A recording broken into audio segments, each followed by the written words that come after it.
Hey everyone, and welcome back to my channel, or if this is your first time here, welcome. My name is Kim and I am a senior QA engineer, and I'm making a video series around layoff tips, advice, sharing my experience. And this video is all around layoff prep. Okay, so if you're currently employed at a company and you're concerned about layoffs happening, or if you are just new to the tech industry in general and you're curious about how layoffs work, this video is going to be all around that. And I don't have a script. We're just going to free fall it. How to tell if a layoff is coming. There are a few telltale signs that a layoff is coming, and or you need to start getting your mind right. The first one, and big obvious one, is there is a last minute meeting scheduled on your calendar the day of that is very ominous and doesn't have much information.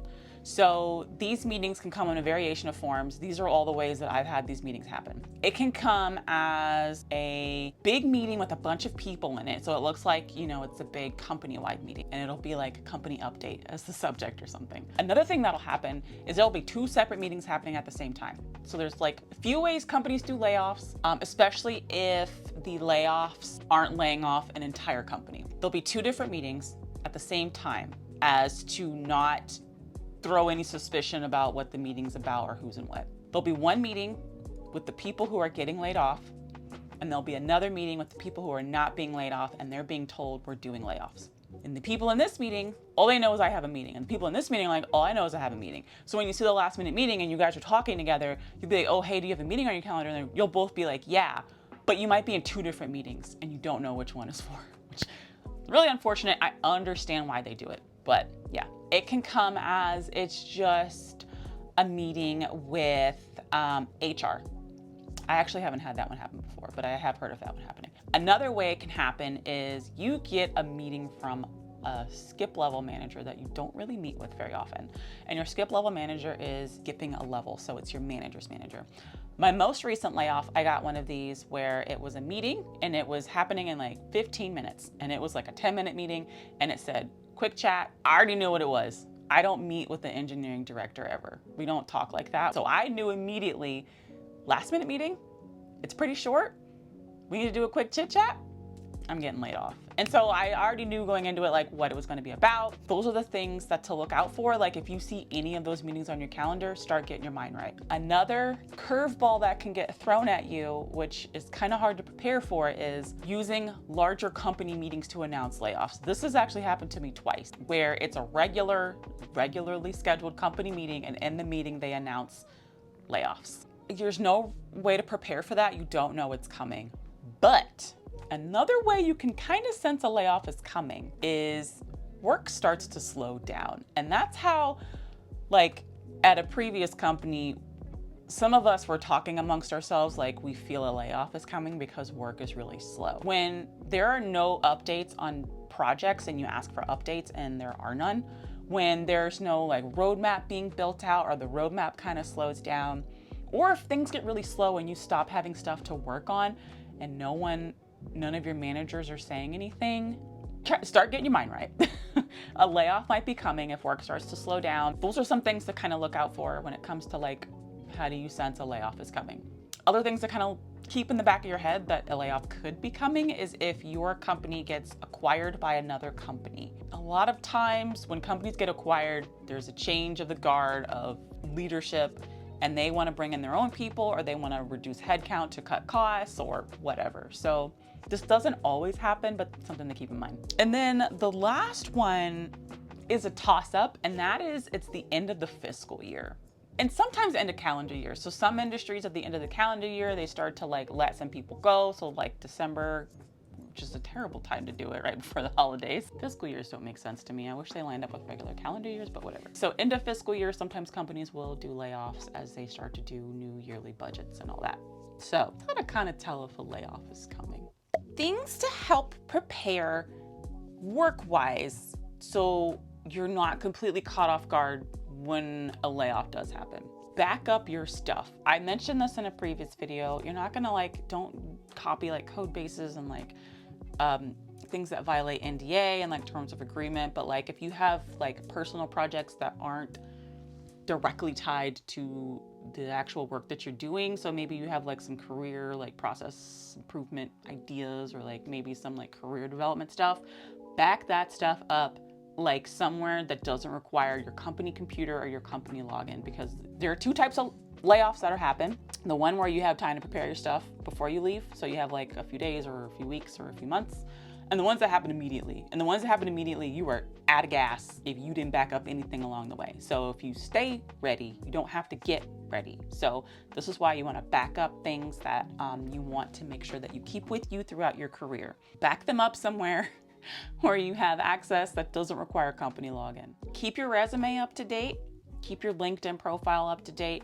I generally wait a couple months after I start a job and update my LinkedIn and my resume to just kind of keep things kind of ready and visible, especially on LinkedIn, because you can always get like contacted by recruiters or other people looking for talent on LinkedIn, and having an up-to-date LinkedIn profile is important for that. So just keep your resume and your LinkedIn updated, especially with specific tools, tasks, things like that. So those are the two things that you can do work-wise to kind of like keep yourself ready and prepared for whenever a layoff does happen. Things to prepare for a layoff outside of work. Okay, this is a big one. So layoffs are unexpected. You don't know when a layoff is coming unless you're the one doing the layoff, or you can kind of like sense it and smell it with your spidey senses, right? But along the way, just really in this economy right now, we need to be so smart about how we're spending our money. I don't know if it's inflation, it's the cost of living, like everything is so much more expensive. We have to be so smart about our money now, because money does not go as far as it used to.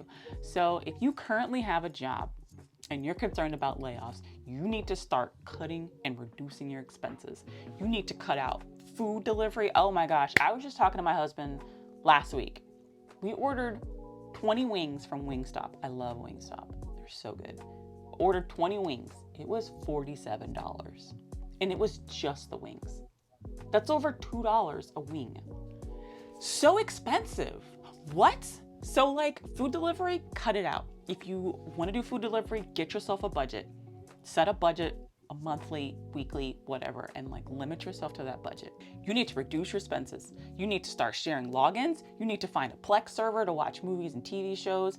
Like you need to cut out Netflix, Prime. There's so many subscription services that I just recently went through that I started canceling because it was adding up to like 40, 50 bucks a month. And that's like gas. That's, you know, diapers. Is it diapers? It's almost diapers.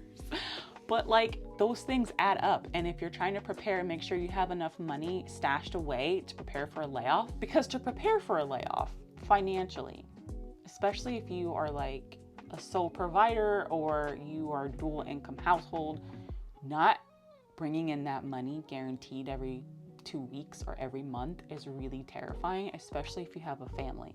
And it can take anywhere from, I think the average time I heard was like 4 months to find a job. But I've heard of people being on the market for 9 months, 12 months, 16 months. And I think as like a safe net, you need to have at least 6 months of savings to hold you over. Because the other issue with layoffs is that unemployment, depending on your state, can be a nightmare to get approved for. In Oregon, I've heard it can take like 3 months to get approved for unemployment. So that's 3 months of no money coming in. So you cannot rely on unemployment. You need to have savings. You need to have like ideal at least 3 months, 6 months to be on the safe side. If you don't have that much saved up to hold you over for your living expenses and your necessities, you need to start cutting things out of your budget. Cut out food delivery, cut out Netflix. Find someone who has a Plex server and just log into their Plex server and give them $2 a month to contribute to their Plex server and watch movies there. Find, you know, stuff to watch on YouTube. Go back to DVDs, your music subscription services. Stop buying things on Amazon. Look at everything that's getting renewed. Call your credit card companies and see if you can get your interest rate reduced. Like, start figuring out how to reduce your expenses now. That is so important.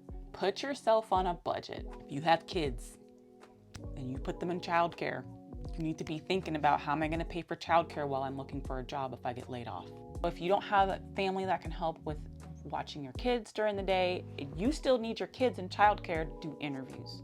So think about that. Find ways to reduce your expenses.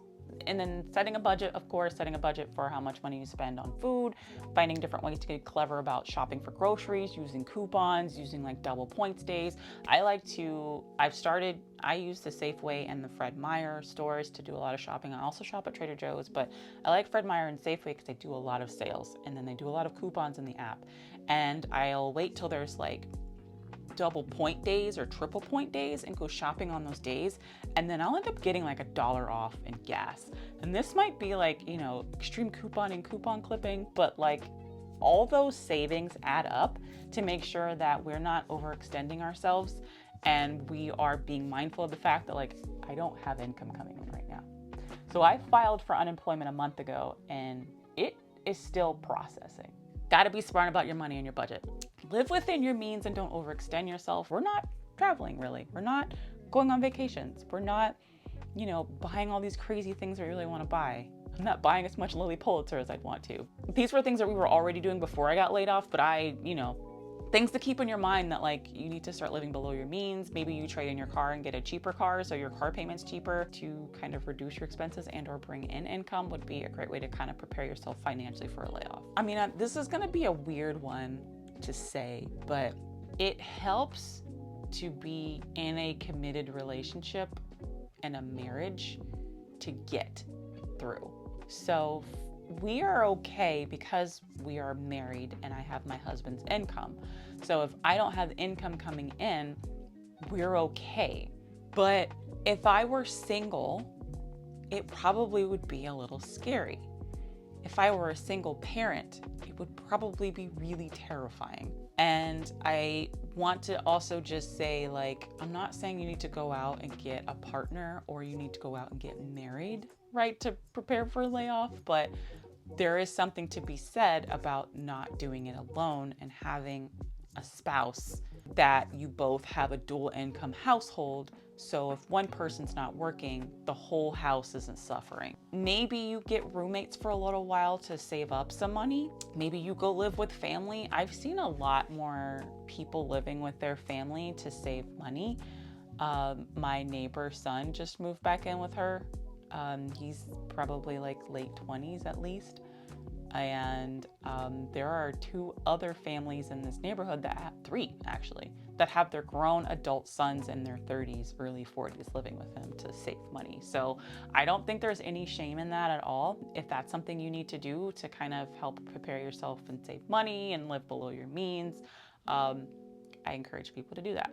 The other thing to kind of help prepare you outside of work for a layoff is just don't live in terror and fear that it's going to happen to the point where it affects you and it makes you paralyzed, but do mentally prepare yourself that like it could happen and I'm going to be okay.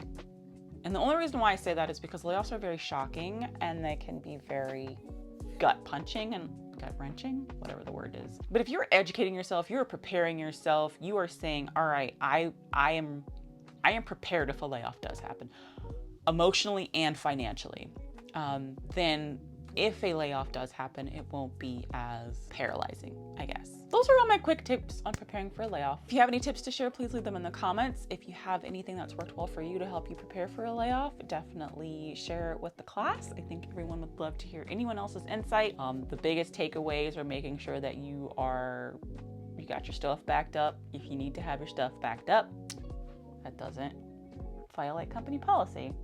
We're not going to do that because we're not going to get sued because we can't afford it because we don't have money coming in. You're financially prepared for a layoff, so you've got money saved and you'll be okay for 3 to 6 months.